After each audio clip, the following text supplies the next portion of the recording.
Straight from Nashville in the Grand Ole Opry, Lenny Twirl.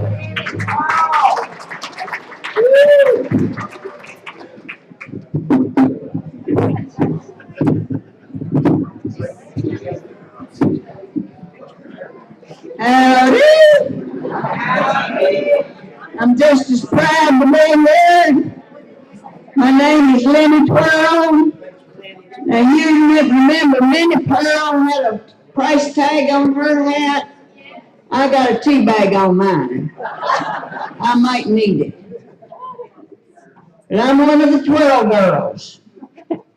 Mom and Daddy was Annie and Elmer Twirl.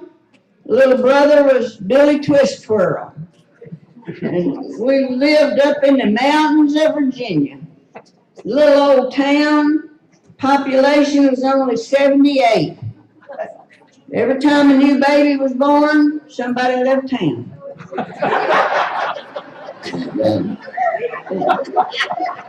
We was poor. I mean, we was poor. Mama gave us poke salad and turnip greens every day, and poor old dog, he couldn't even find a crumb under the table. He got so hungry. And one time Mama painted the mothballs green and fed them to us for Brussels sprouts. It didn't taste so good, but it sure kept the moths out of our stomachs. And there was a whole bunch of kids around the house. I mean, we had a whole bunch of brothers and sisters. And then when we were so poor that when the twins were born, Mama had to put them both in the same diaper. That was the only way she could make ends meet. And we had chickens and pigs and had an old rooster named Roho. Mama loved that old rooster, but he was lazy. He'd get up in the tree, and when another rooster would crow, he'd just nod his head. And one day, an old postman come driving down the road and hit Roho and killed him. Went up to the house and knocked on the door and said, Papa came to the door, he said, I hit your rooster and I killed him. How much do I owe you? And Papa said, well, what kind of car are you driving? He said, well, I'm driving a Model T Ford. Papa said, well, if he couldn't catch that old thing, he couldn't catch a hen no how, so you don't owe me nothing.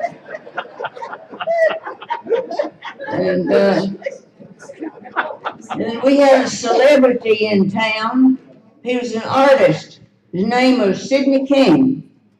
And one day a big limousine drove up and went in, and this lady told Sidney that she wanted him to paint her picture in the nude. And he said, well, I don't know if I can do that.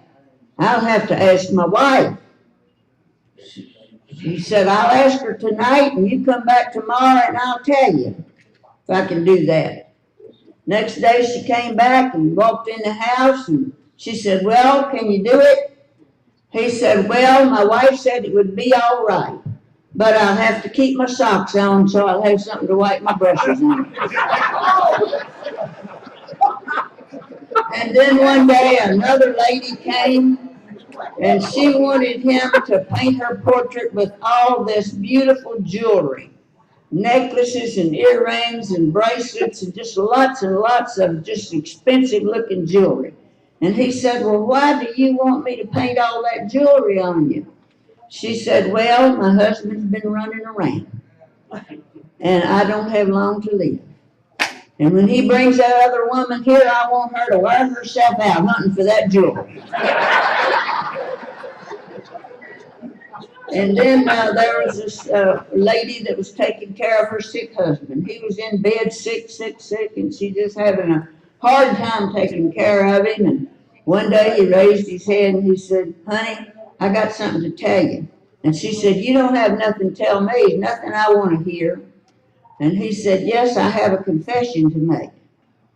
I cheated on you with your sister and your mother and your best friend. She said, well, I know that. That's why I poisoned you.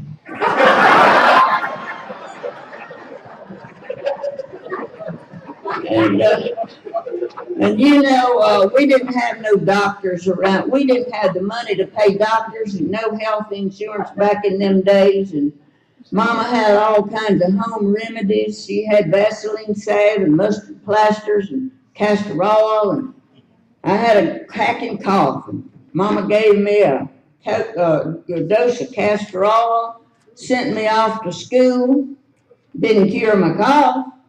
I was afraid to cough.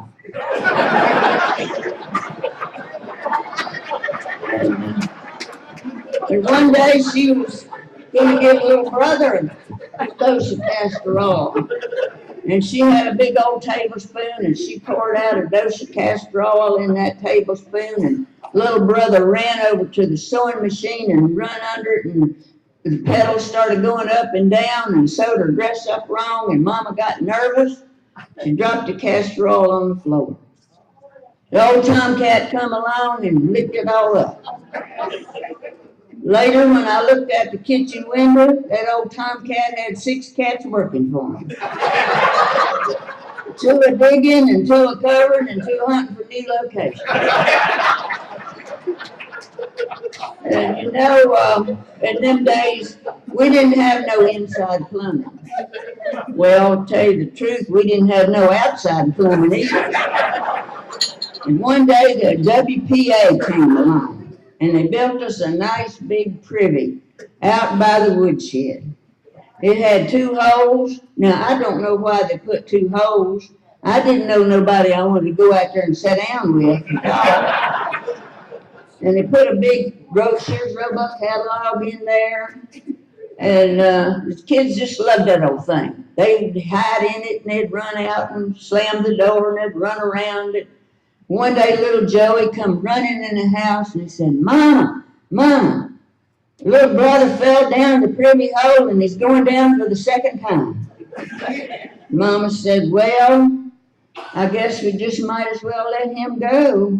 It'd be easier to have another one than it would clean him up.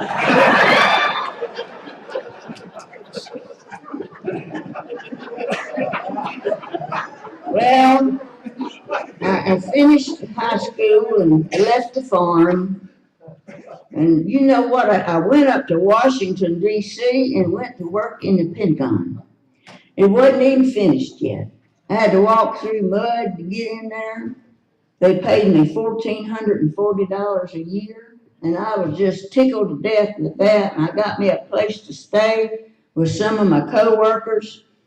One day I worked late. I jumped on the train to go home from work, and I was really, really tired. I sat down and closed my eyes.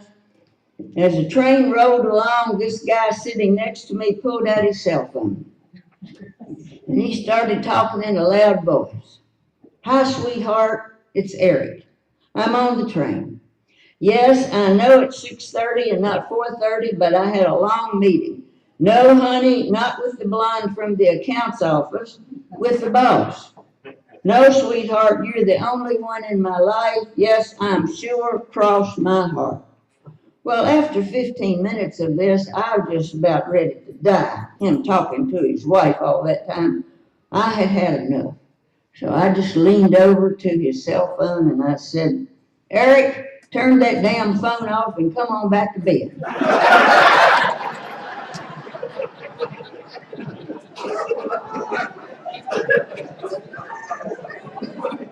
And then I heard Billy Bob and Lester were talking about vacations. And Billy Bob said, you know, I'm going to do things different this year. The last few years I took your suggestion where to go.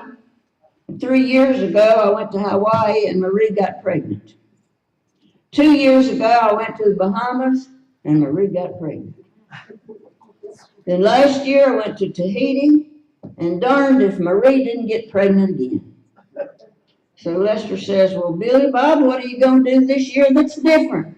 He said, well, I'm taking Marie with me this time.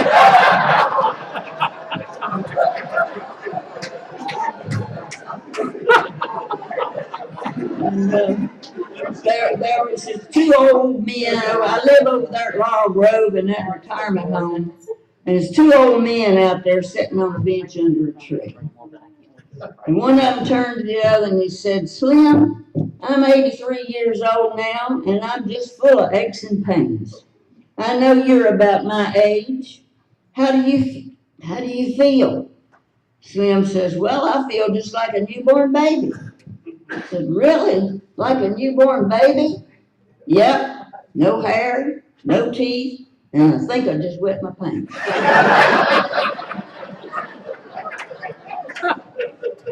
And there was these two ladies wound up in heaven talking. One of them said, hi, my name is Wanda. And the other said, well, I'm Sylvia. How did you die? I froze to death. Oh, how horrible. Well, it wasn't so bad. After I quit shaking from the cold, I began to get warm and sleepy and finally died a peaceful death. How about you? Well, I died of a massive heart attack. I thought my husband was cheating on me, and I went home early to catch him in the act. And there he was, all by himself in the den watching TV. And the woman said, well, what happened? Well, I was sure there was another woman in the house somewhere, and I started running all over the house.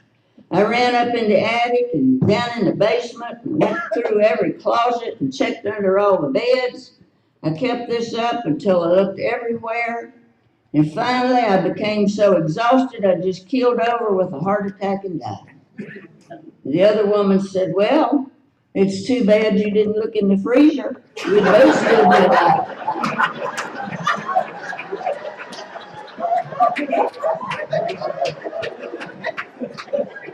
And then there was an old man was telling his grandson the secret to a long and happy and fruitful life. The secret, he said, is to sprinkle a little gunpowder on your oatmeal every morning. Well, the grandson thought this was kind of odd, but still he did it every morning. And the old-timer was right. When the young man died, he left behind 13 children, 23 grandchildren, 34 great-grandchildren, and a 15-foot hole in the wall of the crematorium.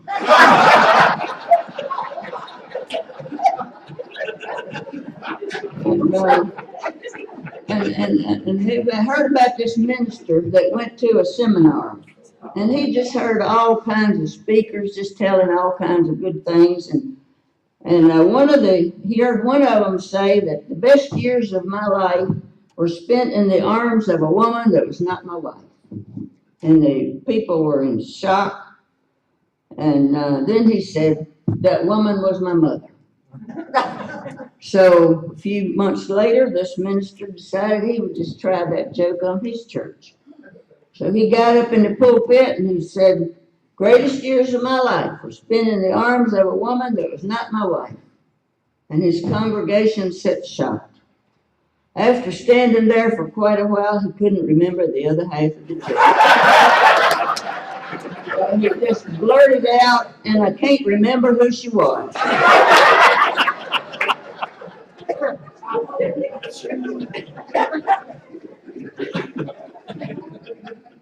Well,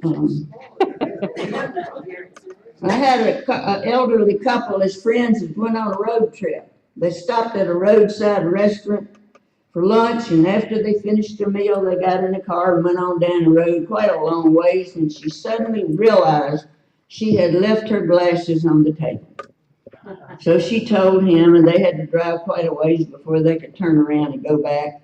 And all the way back, that old man, husband, he was a grouchy, classic grouchy old man. He fussed and complained and just carried on, fussing at his wife the whole way back to the restaurant. When they arrived at the restaurant, she jumped out of the car and hurried inside to get her glasses. And the old geezer yelled at her, while you're in there, you might as well get my hat and the credit card.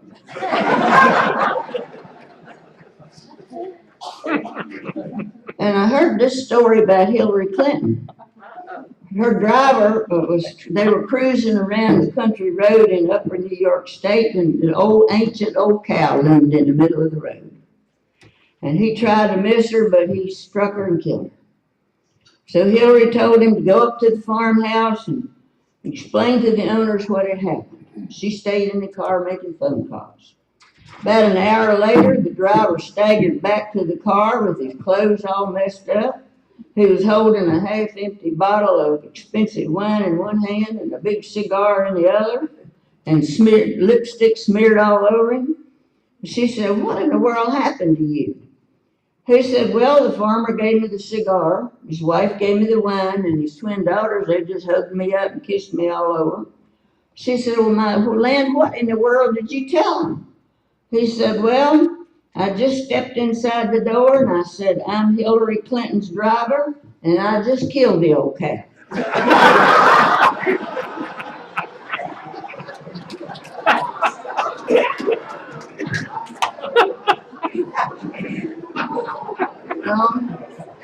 The other day I went to Walmart and bought a great big bag of Purina dog chocolate. My little old pet Lacey, the wonder dog. And I got in the checkout line and this woman behind me asked me if I had a dog. And I thought, well, what'd she think I had, an elephant? So because I'm retired and I can have little to do on impulse, I said, no, I don't have a dog. I'm starting the Purina diet again. I said that maybe I shouldn't because the last time I ended up in the hospital, but I lost 50 pounds before I awakened in the intensive care ward. I told her that it was a perfect diet, that the way it works, you just load your pants pockets with Purina nuggets and just eat one or two every time you feel hungry. The food is nutritionally complete and it works so well, I'm going to try it again. Well, horrified, she said, did I end up in the intensive care because the dog food poisoned me? I said, no. I stopped to pee on a fire hydrant and a car hit me.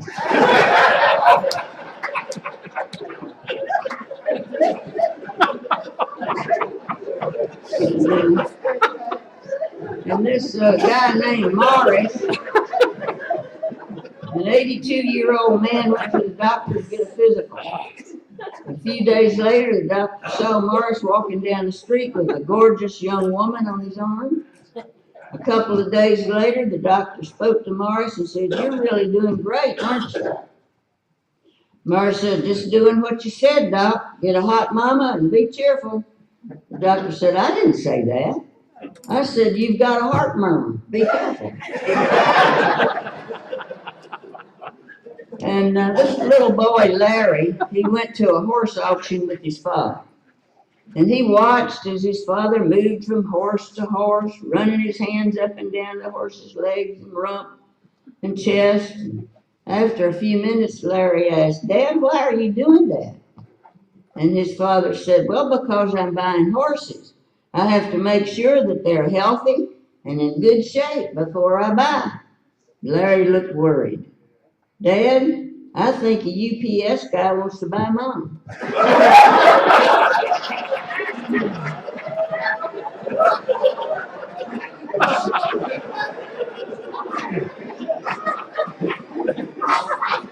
And this senior citizen said to his 80-year-old buddy, "So I hear you're getting married."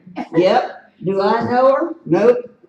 "Is she good looking?" "Not really." "Is she a good cook?" "No, she can't cook." "Does she have lots of money?" "Nope, poor as a church mouse." "Well, then, is she good in bed?" "I don't know." "Well, why in the world do you want to marry her then?" "Because she can still drive."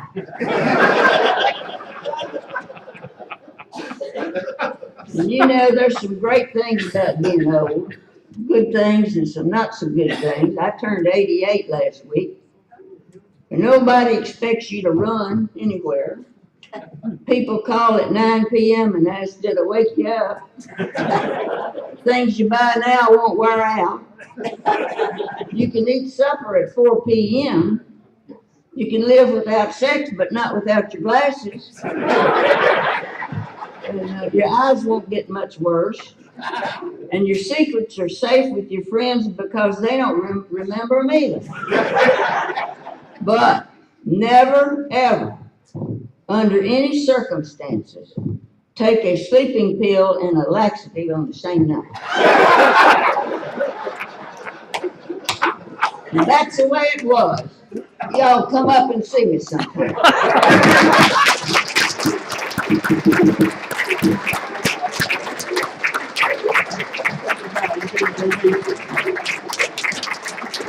No,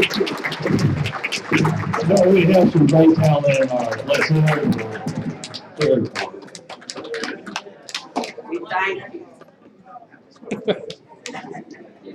I'd also like to say that the show continues every meeting at Button Gwinnett. This lady closes the meeting every time.